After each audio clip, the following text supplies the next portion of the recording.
Одоо энэ янз янзын сургалтуудад ингээл янз бүрийн эрүүл мэндийн ч бай, сэтгэлгээний ч бай, янз бүрийн сургалтуудаар хараалахад дандаа л настай хүмүүс. Тэгэл хамгийн залуу нь л 40-оос дээш насны хүмүүс суугаад байгаа харагдаад байгаа. Ер нь ингээл насны түвшингийн ангиллахаар ер нь бол 80-аас дээш хувь нь л тийм байгаа байхгүй юу. Тэгэхээр бид нар уг нь бол одоо залуучууд өөрсдөө яг энэ ухамсарын түвшин бол үнэхээр жоохон одоо сүүлийн үеийн залуучууд бол бас харьцангуй гайгүй болоод байгаа харагдаад байгаа тийм. Ялцчгүй энэ амьдралын ухаанд амьдрал дээр хөл тавихаас өмнө суралцчихсаа гэж би хүсдэг. Яагаад тэгэхээр та өөрөө ухамсараа сайжруулахгүй, өөртөө ажиллахгүй, тэгээ яг өөрийгөө хинбэ гэдгээ таньж мдээгүй тохиолдолд хүнтэй суух юм уу? Эхнэр авахд хүнийг таньж сууж чадахгүй болчих гээд байгаа байхгүй. Өөрийгөө таньсан хүн бол хүн судалж яах гэсэн үг шүү дээ. Өөрийгөө судлаад байна гэдэг чинь тийм. Тэгэхээр бусдыг таньж мэдхэд илүү амар болдог. Нэгдүгээр, хоёрдугаарт энэ дахиад энэ амьдрал зохиогоо дараа нь хүүхэд төрөөд дахиад нэг энэ бүхэл бүтэн амьдралыг бид нар цааш нь тий амьдрал бүтээгээд байна шүү дээ. Тэгэхээр энд бэлэн биш байгаад тэгээд тэр хүний тэр төрсөн хүүхдийн амьдралыг юу ч биш шинж биш болгоод байгаа гэр бүл салдууд асар их байгаад байгаа учраас би сургалтуудаа ялангуяа энэ залуучууд аягүй олноор орж ирсэ гэж би хүсдэг. Тэгээд миний хүсэл биелэх баха.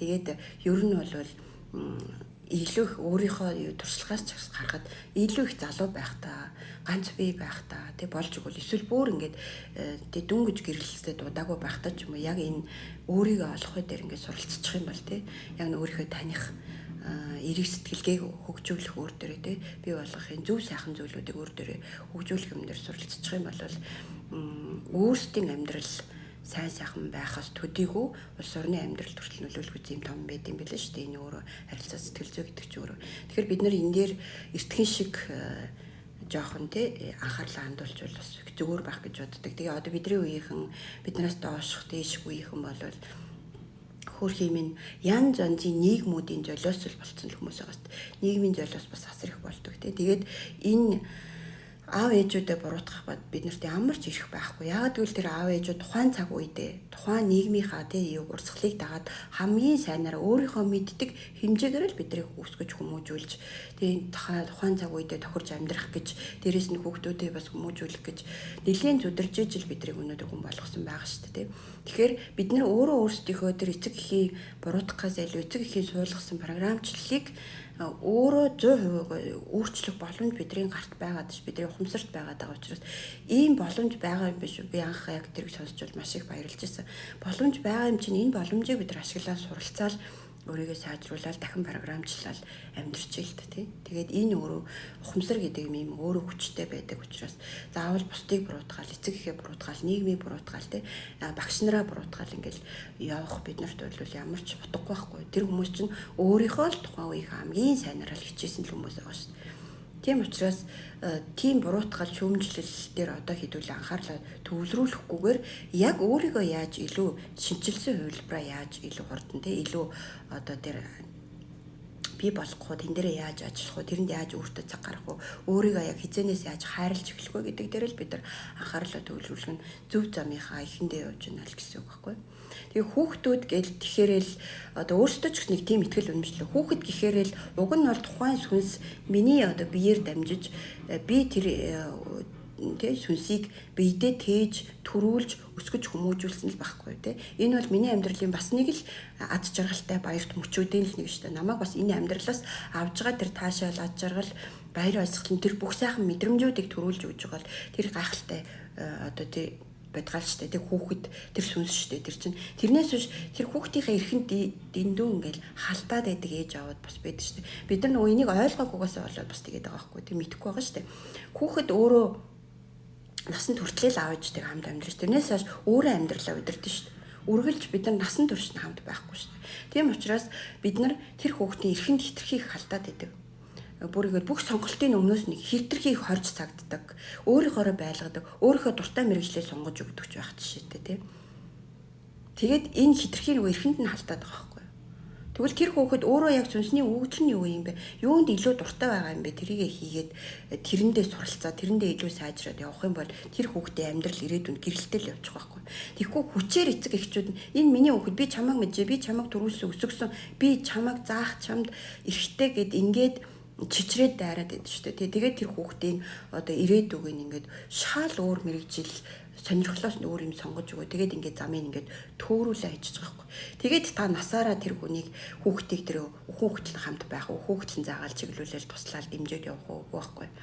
Тэрийгээ бид нар ойлгохгүй яваад штэ. Тэн дээр л бид нар аягүй одоо идэртэй тэр үеийн мэдээллийн 900-д амьдарч байгаа юм бид нар тэн дээр засвар хийх штэ. Тэгээд хэл амаараа үг хэлээр маш их хүчрхийлүүлдэг. Учиргүй барьж аваад зодож нүдэд авахгүй ч гэсэн те ингээд хүүхдээ маш их юм ардад сэрдэж одоо янз бүрээр чи чадахгүй, чи мэдэхгүй, чи мэдлэггүй, чи чадваргүй, чи тэнийг мангар гэдэг ингээд ам хэл амны хүчрхийллийг маш их үлддэг байгаа нь харагдчихэдэг те аав ээжүүд.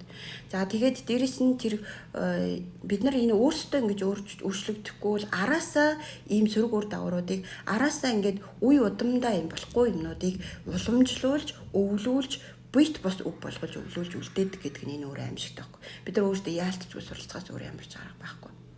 Тэгээ өвөө эмээ болоод нөгөө хүүхдүүд нь хүүхдээ авчираад хайчих чинь дахиад дараагийнх үеийг хүртэл та өөрөө бэлдэж шүү дээ. Тэгэхээр энэ дээр бид нар яалтчгүй л энэ харилцаан дээр сэтгэлгээн дээр те өөрийнхөө ухамсартай ажиллахгүй бол цаг алдахгүй л ажиллахгүй бол энэ болохгүй юм байна гэж аюу олон зүйл дээрээс л харагдаад байгаа. Тэгээд би зүгээр яг өөрөө сайхан болыг гоё болыг явах бол ирэх байна л да надад. Гэхдээ бас нэг нийгэмд бас нэг юм хүн болоод төрсөн байна. Сүнснийхээ өгдлийг өөрөө олцсон болоод харсан байна.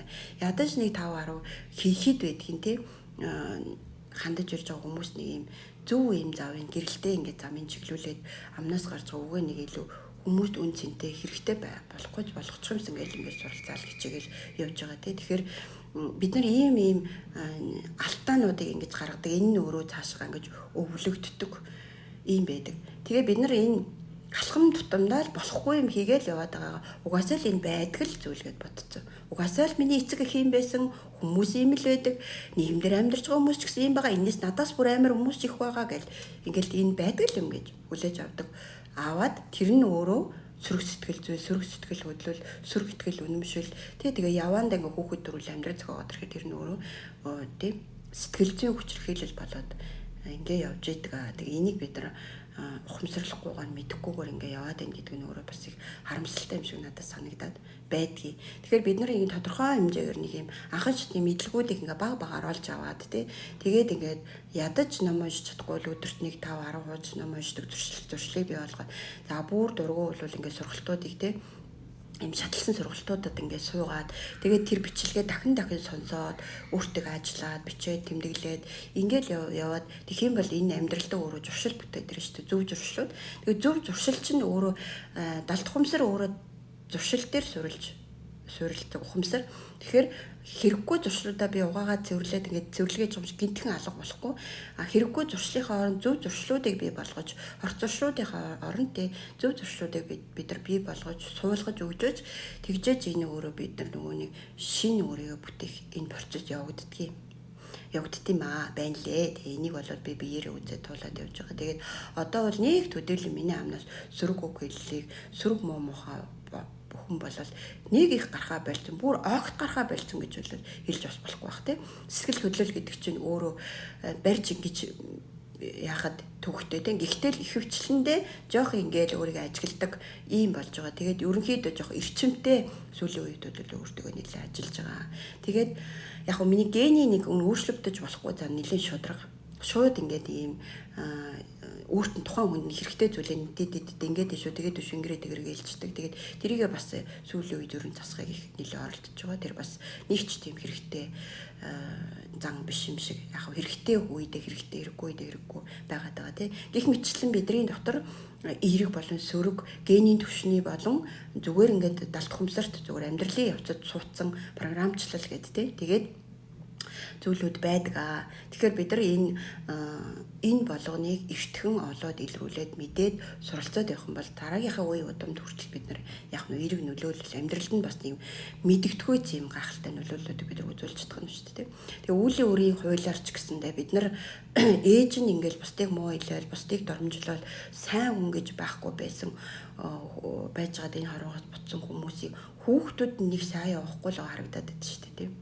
Тэгэхээр нэг л ажил үйлсэн бүтэмжгүй, нэг л уруудаараа, нэг л ийм гинтийн янз бүрийн тохиолдсон, нэг л тийм. Тэгэхээр бид нар ерөөсөө нөгөө сүнслэг талаасаа ч гэсэн тэр үүлийн өөрийн хуулиараа ч гэсэн бид нар зөвл байхгүй л яалтчгүй юм болохгүй юм болчиход байгаа. Тэгээ энийг л бид нар суралцах хэрэгтэй юм байлээ.